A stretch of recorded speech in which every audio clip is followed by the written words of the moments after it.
Bitcoin, cryptocurrency and blockchain, what's driving the craze? It is a lie to say that economics is boring.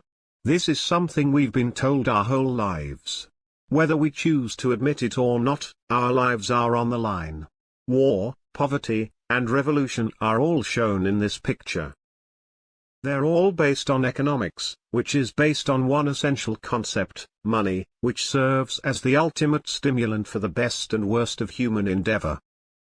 Whether we like it or not, money determines our social standing. It also puts our moral in jeopardy. Some people devote their entire life to pursuing these rectangular pieces of paper. Some are prepared to fight for it, even to the point of death. Is money, as we know it, on its way out? If you've been wondering about these things, I've got a story to tell you about it. Digital currencies are doing for money what the internet has done for information. It is transforming transactions and eliminating the need for banks. There isn't a week that passes by without cryptocurrencies dominating the news. Every other day, there are price increases that set new records. Your co-workers are talking about it. Your friends are encouraging you to invest in something. So, what do you do? And know where your money is going. Which is where the issue lies. Most of us have a basic understanding of money, and dealing with it is a real skill that we weren't taught in school, except from basic computer skills.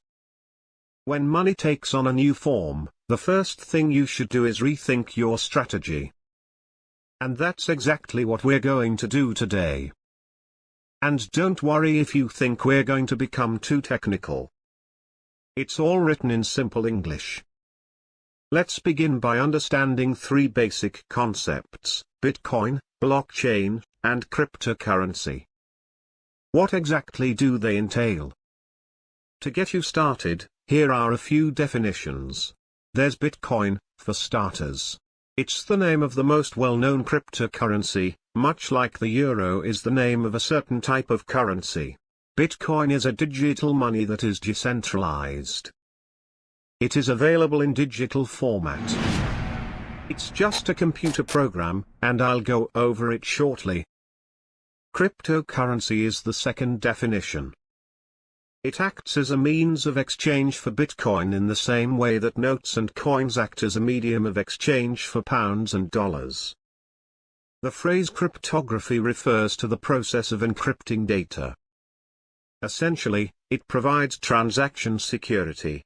You may have received notification that your message is being encrypted. This indicates that they are safe. For crypto, it's the same. It is data that has been encrypted. Unlike debit and credit cards, cryptocurrency has no physical presence. It's the only way it'll be able to survive. The third definition is blockchain. It is the technology that enables the existence of cryptocurrencies. Consider it a computer's data storage file. However, this is a file shared across a large network of computers, and it isn't limited to Bitcoin and cryptocurrency. There are a lot of people that utilize blockchain. This is only one of several. To put it another way, this is everything we don't know about money mixed with everything we don't know about technology. Now, don't freak out if you don't get it, the majority of people don't. According to studies, just 1 out of every 10 individuals understands how cryptocurrencies operate, and 1 out of every 3 cryptocurrency investors knows little to nothing about them. Take, for example, Bitcoin. No one knows who designed it. It has been around since 2009, but the identity of the developer or creators is unknown. Many persons have claimed to be or have been known as Nakamoto throughout the years, but nothing is certain. It doesn't matter if it's a single individual or a bunch of people. Nakamoto, on the other hand, solved a problem. A vulnerability in digital banking that might be exploited. Increase your expenditures by double. So, what exactly is it? Let me illustrate with an example. If a person purchases a $10 sandwich, they are unable to spend the same $10 cash elsewhere. When the same money is kept digitally, however, some people can cheat the system and spend the same $10 multiple times. That is, in a nutshell, double spending. To prevent this from happening, banks and credit card companies serve as middlemen, vouching for your transactions and proving that you have already paid for anything. At the same time, they deduct a fee from each transaction you make. Then comes a cryptocurrency called Bitcoin. It addresses both of these sensitive issues. As I previously stated, it is decentralized, which means it is not controlled by a third entity.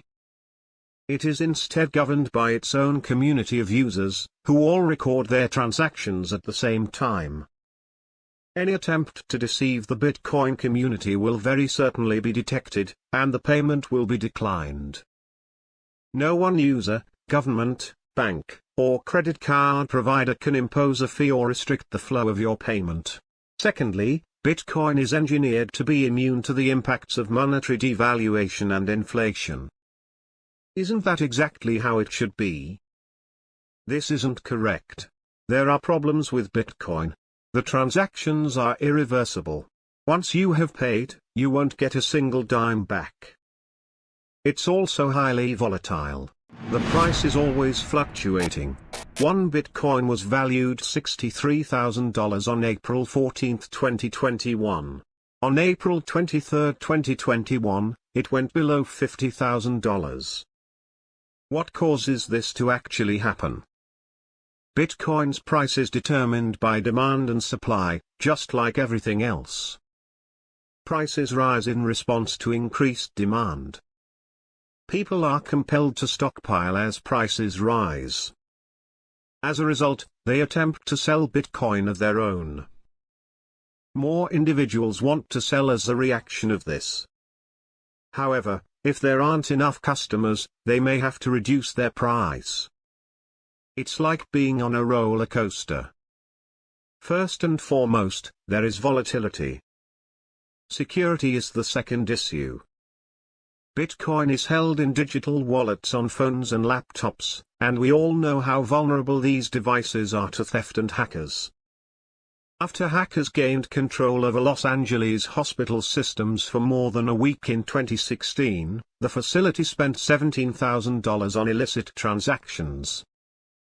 Create passwords that are tough to guess if you have a significant amount of money invested in Bitcoin. Also, refrain from browsing such strange and untrustworthy websites. Every other cryptocurrency follows the same set of regulations. Which leads us to the following question. How many are there in total? There are over 4,000 cryptocurrencies in circulation globally. Why are there so many of them? After all, why not? The key software required to create a crypto is open source, which indicates that anyone really can do so. So there's Lite, Name, Peer, Grid, Ripple, Prime, Ethereum, Stellar, and this Dogecoin. A cryptocurrency that had its beginnings as a joke. It is now widely accepted. Two software developers created this cryptocurrency as a joke in 2013 using the image of a dog. Their intention was to ridicule people's willingness to invest in anything. What's more, guess what? That is exactly what happened. On May 5, 2021, the market capitalization of Dogecoin surpassed $85 billion. This is probably worth more than Ford and Marriott combined. It's all because of Dogecoin supporters, who fueled its attempts with hashtags and social media posts. And this episode is both hilarious and intriguing. It reflects to the times we live in, where internet campaigns may have an unexpectedly large impact on the market price of anything. In this day and age, parody may be a valuable asset. People believe Dogecoin is worth $85 billion, and it is therefore worth $85 billion. You know how they say that what you believe in has power? Maybe this was it. It's exactly the same. In the case of Bitcoin, The primary reason for its value is that people believe it to be valuable. Consider these shoes made of human blood. They're worth a total of $1,000. Why? Because the manufacturer believed that someone would be willing to pay $1,000 for such shoes. By the way, who was absolutely right? Due to the fact that all of these sneakers have been sold out. What do you think of this? These nations recognize cryptocurrencies. Bitcoin is a cryptocurrency developed by the United Kingdom. Cryptocurrencies are not recognized in Russia. China cracked down on it at first, but then backtracked. Beijing now describes it as alternative investment. While cryptocurrency is not legal tender in India, some people invest in it because their friends and colleagues do. The final conclusion is that digital currency is the way of the future. There is no denying it. However, you must understand that you are not just investing when you invest. You're also taking a risk. And if you're willing to bet, you must also be willing to